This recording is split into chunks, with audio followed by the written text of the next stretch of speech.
So I have decided to open my love diary to you.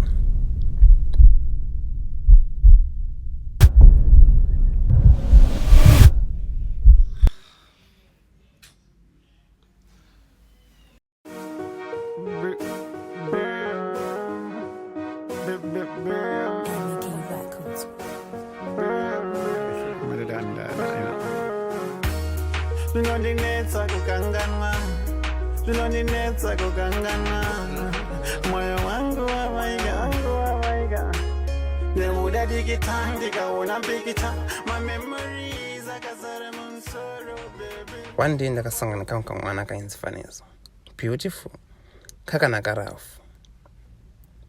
Apa ndandiri panzara almost 5 years ndisina kana baby.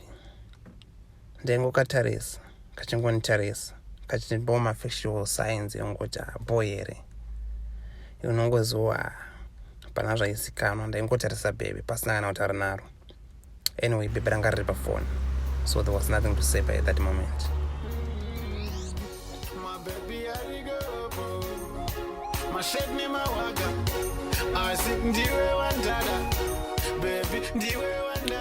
Kamwana kakapedza kufona katafoni kakatondimhoresa ndikatoramba ndakatostika paipai ndichongosekerera. Kabva kwakutofamba kwakutoenda apa ndakana reply ndakapa ndakatozopepuka ndaona kuti but baby atoenda ndobana kuti no man ari kana manyire kamwana apa kaitoncheuka ndobana kuti but kamwana kana kaitonakirwa neni ichitongokwatira angu kure. My baby, I go. My shake me my waga. I sit in the As you know guys, gwaraigwara umana shiri ndakabva ndazvisimbisa ndakati no man akapepa kandokabata mangwana.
So one day hangu ndakatokanganwa ndakatorivara hangu chotambone foni yangu masocial watu mumu ndobana kama ndakama cross profile yemwana ndakatofunduka kuti pepi ndiye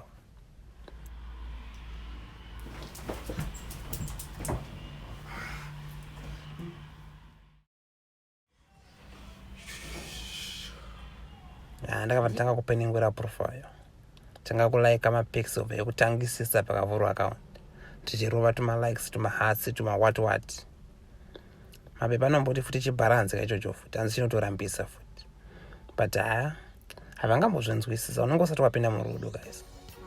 Ndikarova tuma-likes ndikarova tuma-loves ndikapedza profile yese from mamengo yakatangira my baby, I go. My shake me my waga. I sing the way one dada. Baby, the way one dada. Mbese nyika ndisi president as mumo your man baby. Ndakabva ndatopindira inbox right away apa friend request isati yapindurwa ndobva ndoti hi beautiful but ikaroziva kuti inbox haipindurwe zvekudaro but handirakumira manje every post every story ndairova macomments masairini ndichiridza comment section uko tuma-loves ndichimwaya handisingamiri ndakatoshingirira kudzamara bebe akutondizivawo sebig fan but ndaitongoziva hangu kuti aiwa chirauro icho wandi chinohaka chete.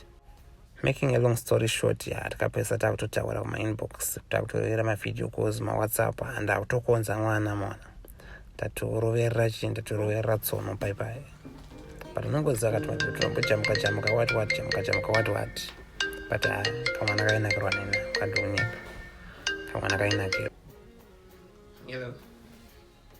Hello. I can't believe kuti ndiwarondifonera onasi. Nachitongokufunga wangu ndikatirega ndikufonere. Atototi ndamwari kuti mutombotifungawo.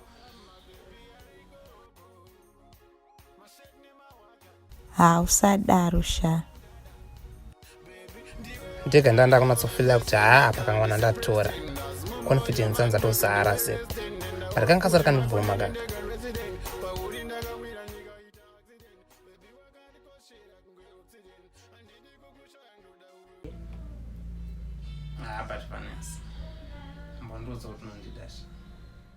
Take me out for a dinner, then I'll tell you. Okay, so twenda kupi mangwana. Ndokuza sandarara. So ndatopinda guys. Only official statement ndoranga rangosara chete but zvanzva apa chena taiwa.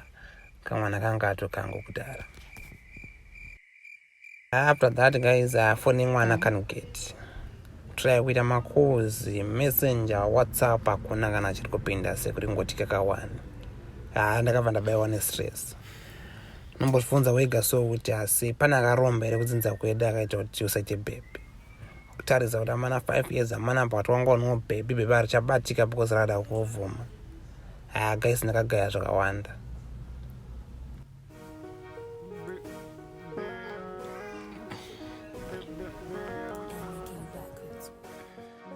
Ndakarara muchingocheka foni but hapana chakabuda.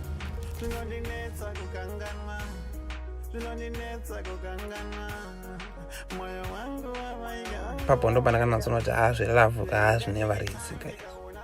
Zverudo guys zvine vanhu vazvo. Asi zvevanhu vese.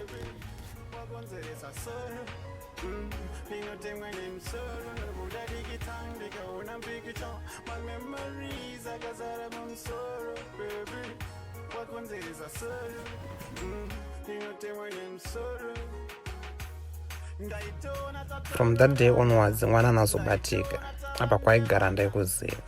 Ndakapedza almost 8 months ndikisafa heartbreak yebebe rasambobvira ndadanaro. Ndo pandakaona ndega kuti ndokunonzokonza pokelo musiya achienda kubig brother mubati futi. Moving forward ndakasangana kankabebe kainzi Kiki.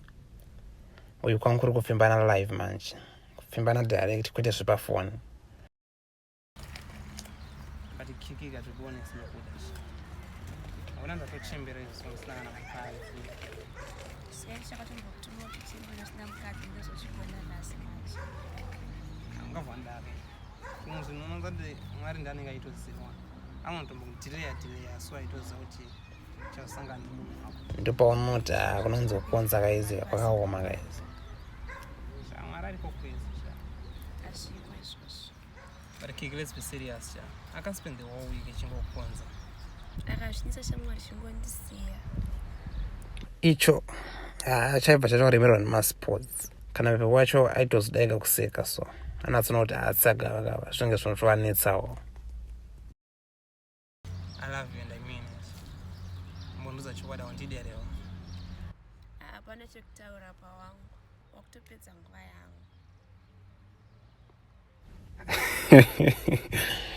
Boys, kwanza usikukuziva mimi. Mtongo uchachemba so ya. Kinatosheya kuti uita sei kuti akunzwisise mwana wevanhu. Vakaipa.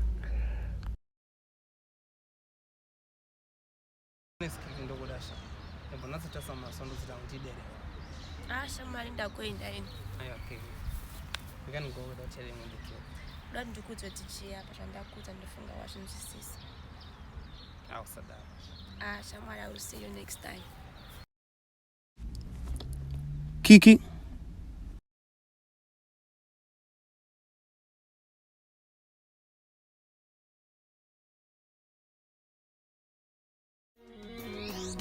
My baby, I go. My shade name, I waga. I sit in the way one dada. Baby. baby ndiwe wandada my baby arigo. Anyway, ndakasoka bata yangu pafoni uperere zvekudaro kwa time inenge iripo unazotaipa uchikorekta uchiita sei waizira. Ndakakarwa nemastatement uswa kanakiro akatonditi baby let's meet, I have good news for you. Ndandada topfumwa kabye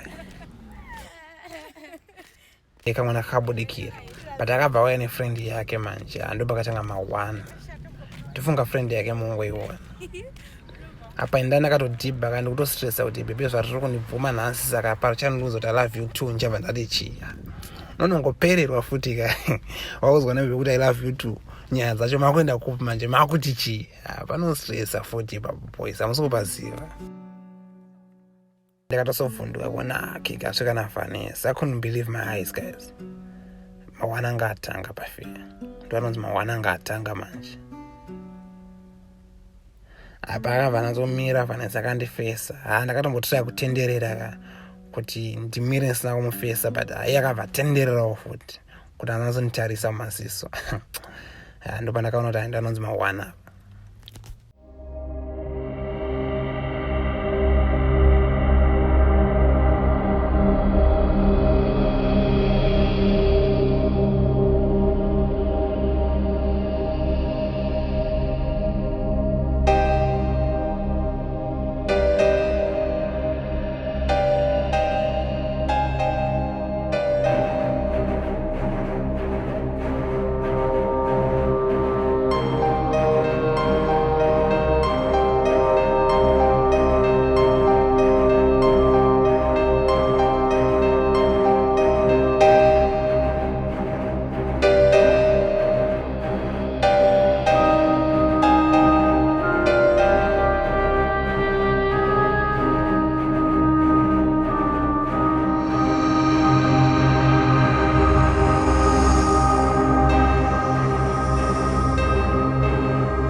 Kavatanga kuchisa kiki poison big time. Kiki kwakutonderera message ndobva ndoniblock ipapo aenda yangoti to God be the glory kana garanda ndakusanakira ndandatorwa YouTube.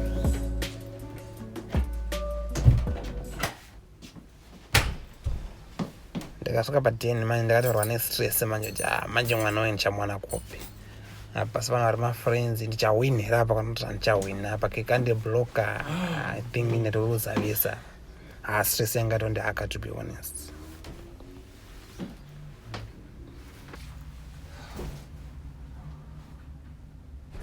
The situation was very tricky now. Pamba kutochikisa.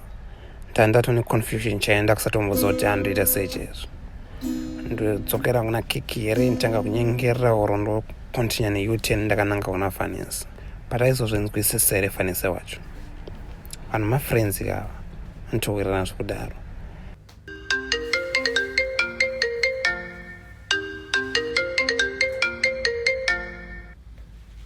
Hello?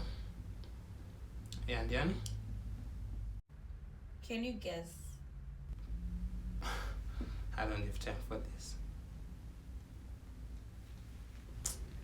Imagine munokufonera kutombokuudza can you guess apa katorwa nestress. But ndakakasika ndagaya ndikati voice ndariziva here ndifanisa chete, so I phoned back.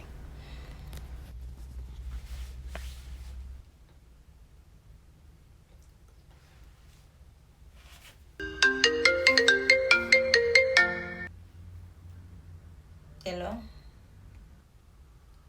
Vanessa? No. No, I know this voice. What was it I say? What happened to it? I wasn't going to decide on disappear. It wasn't by choice, Peter. You know what? That was so late. Ndaifunga kuti ndichakuona futi but zvinoita Mwari.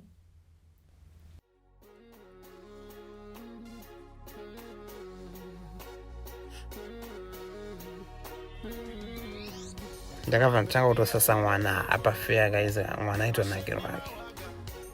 asi ndiwe wandada baby ndiwe wandada my baby arigogo mashekne mawaka asi ndiwe wandada watanga kwenye anti wakudanana ni friend yangu moyo mang baby ndiwe resident and kuti makondeni ndega resident pauri ndakamira ndikaita accident baby wakandikoshera kunge oxygen andidi kukushoya ndoda uwewe paden ndamuka mangwanani ndakuona makuseni.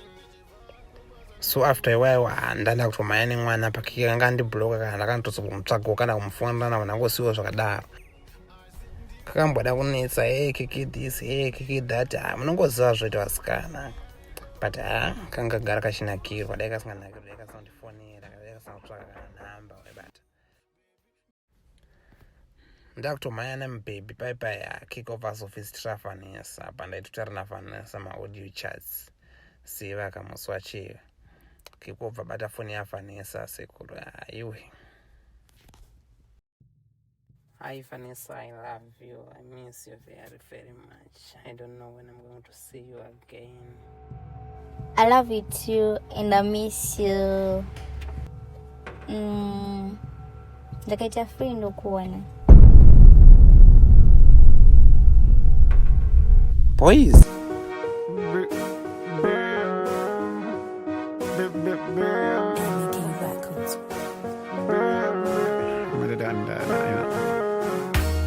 Zvinondinetsa kukanganwa, zvinondinetsa